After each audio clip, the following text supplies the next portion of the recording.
Hello everyone, welcome to zero velocity. हम जुड़ चुके हैं हाउ टू ड्रॉ ग्राफ के नेक्स्ट सेशन में, जहां पर हम डिस्कस करने वाले हैं y equals to x cube के ग्राफ एज वेल एज उसके बिहेवियर के बारे में।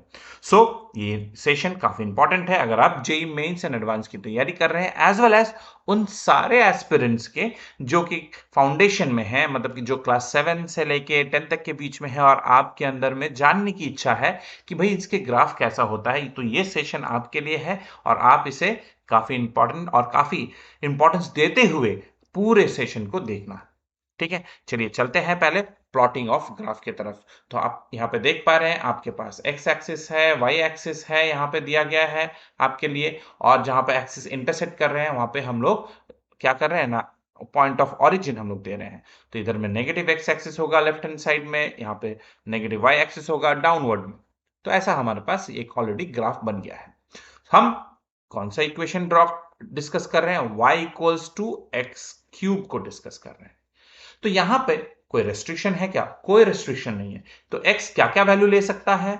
x can take any real numbers, x can take any real numbers, कोई भी रियल नंबर्स नहीं है। प्लॉटिंग ऑफ ग्राफ की जब भी हम लोग बात करते हैं, हमें क्या चाहिए होता है? हमें चाहिए होता है कुछ वैल्यूज। तो हम क्या करेंगे, x axis and y axis, x में और वाई में हम लोग कुछ वैल्यूज देंगे, इनपुट्स देंगे। और ये इनपुट्स क्या हेल्प करेगी ना, ये इनपुट्स हेल्प करेंगी हमें ग्राफ को ड्रॉ करने में।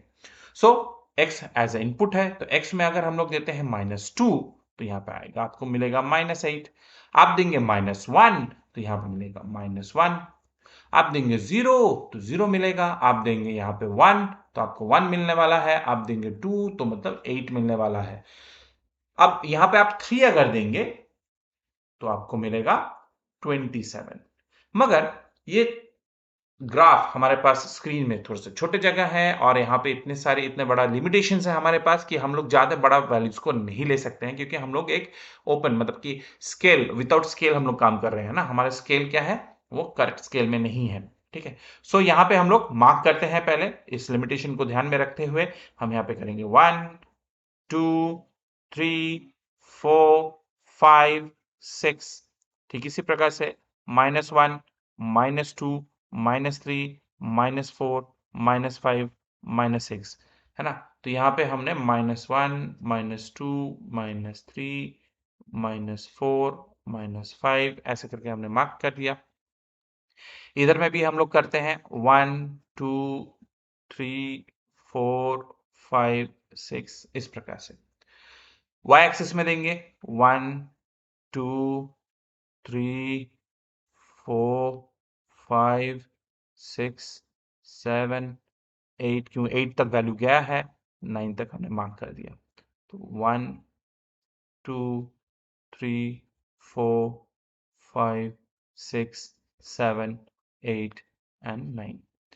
अच्छा, नीचे भी हमें देना है, तो -1 -2 -3 -4 -5 -6 -7 -8, है ना। नाउ अब हम लोग वैल्यूज को पुट करेंगे, प्लॉट करेंगे। तो वैल्यूज को अगर प्लॉट करते हैं तो हम कैसे कैसे लेंगे ना, पहले हमने देखा -2 जब भी हमने देखा तो हमारे पास -8 मिला। तो कहीं ना कहीं अगर हम इस पॉइंट को ऐसे करके हल्का सा देखें, ड्रॉ करें, तो यहां पर आपका ये पॉइंट मिलना चाहिए, है ना। -1 में -1 मिल रहा है, तो ये तो काफी अच्छा है, करीब है मामला। यहाँ पे वो पॉइंट मिल रहा है। 1 में 1 मिल रहा है, अगेन ये भी करीबी मामला है। 0 में 0 मिला है, ठीक ना। एंड देन 2 में फिर से 8 मिला है। ये मामला थोड़ा सा दूर का है बट फिर भी ठीक है। तो अगर इन पॉइंट्स को हम लोग अगर जोड़ते हैं फ्री हैंड वे में, अगर हम इनको जोड़ते हैं तो जैसे कैसे होगा आप देखिए।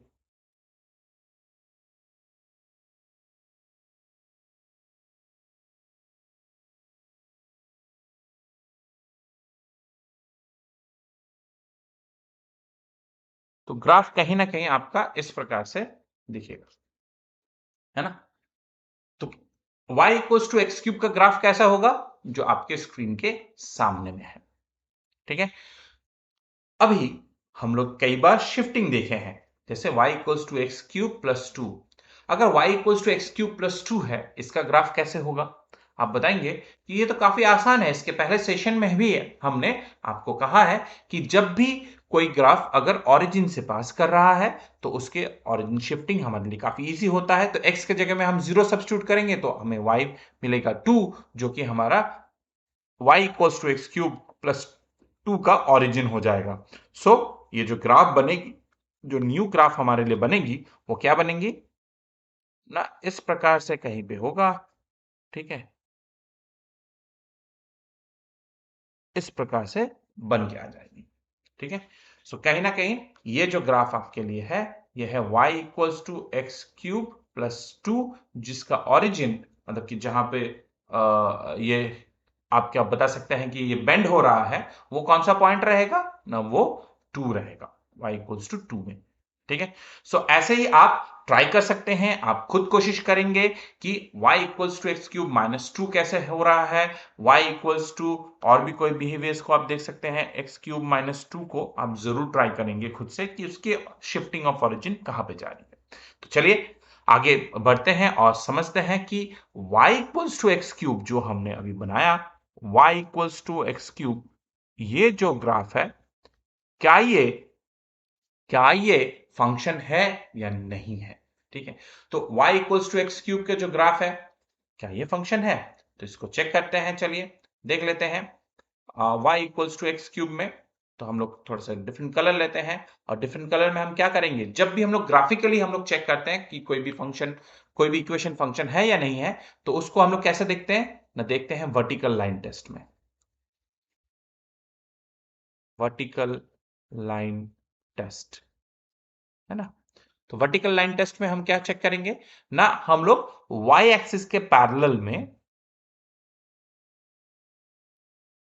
ऐसे करते हुए कुछ पैरेलल लाइंस हम लोग ड्रॉ करेंगे और चेक करेंगे कि क्या ये x के एक ही वैल्यू में हमें y का एक ही वैल्यू मिल रहा है, या लेमन लैंग्वेज में हम ऐसा बात कह सकते हैं, क्या ये ग्राफ को एक ही बार कट कर रही है लाइन? आप कहेंगे हाँ, तो इसका मतलब दिस इज अ फंक्शन। तो मतलब y equals to x cube is a function, है ना?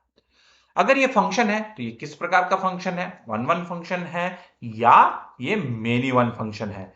अब इसका आंसर भी आप देंगे कि ये वन वन है या मेनी वन है। आई नो आप दे सकते हैं, जिसके लिए आप कहेंगे कि सर हमें तो करना होगा हॉरिजॉन्टल लाइन टेस्ट। तो फंक्शन को अगर चेक करना है तो हम क्या करेंगे ना, हॉरिजॉन्टल लाइन टेस्ट। तो हॉरिजॉन्टल लाइन टेस्ट जब हम करेंगे तो हम क्या देखेंगे ना, एक्स एक्सिस के पैरेलल में हम ऐसे करके स्ट्रेट लाइंस ड्रॉ करेंगे, जो कि हमें यह चेक करना होगा कि ये ग्राफ को एक बार कट कर रही है या दो बार कट कर रही है, एक एक लाइन। तो हम यहाँ पे देख सकते हैं एक लाइन एक ही बार ग्राफ को कट करते जा रही है, देन हम कह सकते हैं y equals to x cube जो है is a one one function, is a one one function. तो फंक्शन के चैप्टर में आपको ये मिलेगा कॉन्सेप्ट कि फंक्शन क्या है, कैसे करके हम लोग वन वन फंक्शन बोलते हैं या मेनी वन फंक्शंस करके हम देते हैं। बट ग्राफिकली कैसे हम इसको पता करेंगे, तो वो हम हमारे सामने में है। आपको प्रीवियस वीडियोस भी देखने चाहिए ताकि वहां से आपको क्लैरिटी हो सके कि कब हम लोग one one and many one functions को चूज करते हैं। ठीक है, तो चलिए आगे बढ़ते हैं और ये सोच देखते हैं कि ये जो ग्राफ है हमारे पास, क्या ये मोनोटोनिकली इंक्रीज कर रहा है या नहीं। तो आप पहले हम लोग ग्राफ को ड्रॉ करेंगे। तो ग्राफ हमारे पास कुछ इस प्रकार है। देखिए फ्री हैंड में काफी अच्छा हम लोग ग्राफ बना सकते हैं, इक्वल्स टू एक्स क्यूब। ठीक है, तो y equals to x cube is a monotonically increasing function या डिक्रीजिंग फंक्शन है, ये हमें देखना है। तो इसके लिए हम क्या करेंगे, विजुलाइज कर सकते हैं। आप बताएंगे यहाँ पे कोई आपने x का वैल्यू लेंगे, है ना?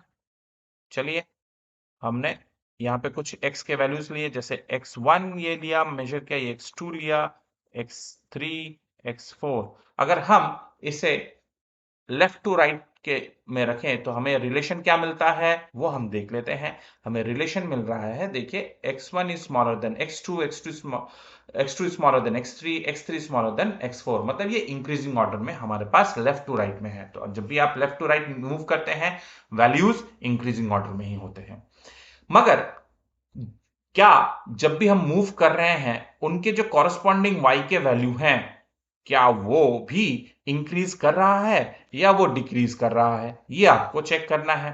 और आप यहाँ पे ग्राफ में आराम से देख के बता रहे हैं कि ये तो इंक्रीज ही कर रहा है। दिस इंप्लॉइज हम कह सकते हैं कि y2 का जो वैल्यू है that is greater then y1, y3 is greater then y2 and y4 जो है वो भी ग्रेटर देन है y3 के। मतलब जो हमें वैल्यूज मिल रहे हैं आउटपुट में वो भी इंक्रीज कर रहे हैं। हेंस हम ये कह सकते हैं इजीली कि the y equals to x cube is strictly increasing function.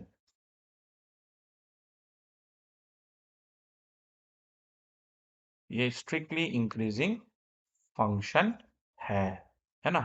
और हम इसे कह सकते हैं ये मोनोटॉनिकली इंक्रीजिंग फंक्शन है।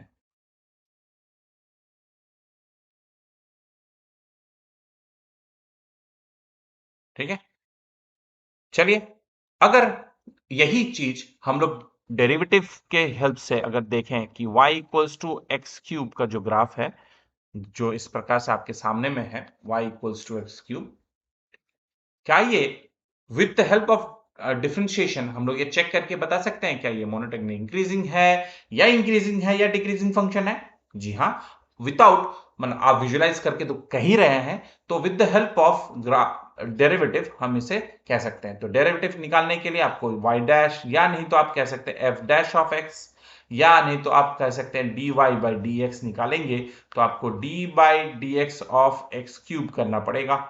और ये जैसे करते हैं तो आपके पास आता है with the rule 3x square. Now 3x square क्या है ना, y डैश को अगर देखें 3x स्क्वायर, x में आप कोई भी वैल्यू लेंगे क्योंकि यहाँ पे कोई रेस्ट्रिक्शंस है नहीं, जो भी वैल्यू लेंगे आपको हमेशा ये पॉजिटिव वैल्यू ही मिलता रहेगा। तो पॉजिटिव वैल्यू मिल रहा है जिस कारण से आप ये कह सकते हैं कि y dash it is greater than 0, hence it's a strictly increasing function. Strictly increasing function greater than equals to 0। तो स्ट्रिक्टली इंक्रीजिंग नहीं, हम इंक्रीजिंग फंक्शन भी कह सकते हैं क्योंकि 0 से तो बस पास कर जा रही है वहां पे, ठीक ना। तो ये इंक्रीजिंग फंक्शन तो है ही, तो स्ट्रिक्टली भी हम लोग इसे कहेंगे अपने डोमेन में, है ना, स्ट्रिक्टली इंक्रीजिंग फंक्शन। सो यहां तक आई बिलीव आपको समझने में कोई दिक्कत नहीं हुआ होगा। आप इस वीडियो को ऐसे ही फॉलो करते रहेंगे, हमें हमारे चैनल को फॉलो करते रहिए, लाइक कीजिए, सब्सक्राइब कीजिए अगर कॉन्सेप्ट को आपको पसंद आया है, और प्लीज शेयर कीजिए अपने दोस्तों के संग ताकि वो भी इन वीडियोस को देख सकें, अपने कॉन्सेप्ट को इंक्रीज कर सकें। और तो और हमें कमेंट्स दीजिए कि आपको कहाँ पे और कौन से ग्राफ और देखने पसंद हैं ताकि हमारे लिए भी वो एक मोटिवेशन फैक्टर हो और मैं आपके लिए ये सारे कॉन्सेप्ट्स को वन बाय वन आपके पास प्रेजेंट कर पाऊं। तब तक के लिए अच्छे से रहिए, स्वस्थ रहिए। Thank you.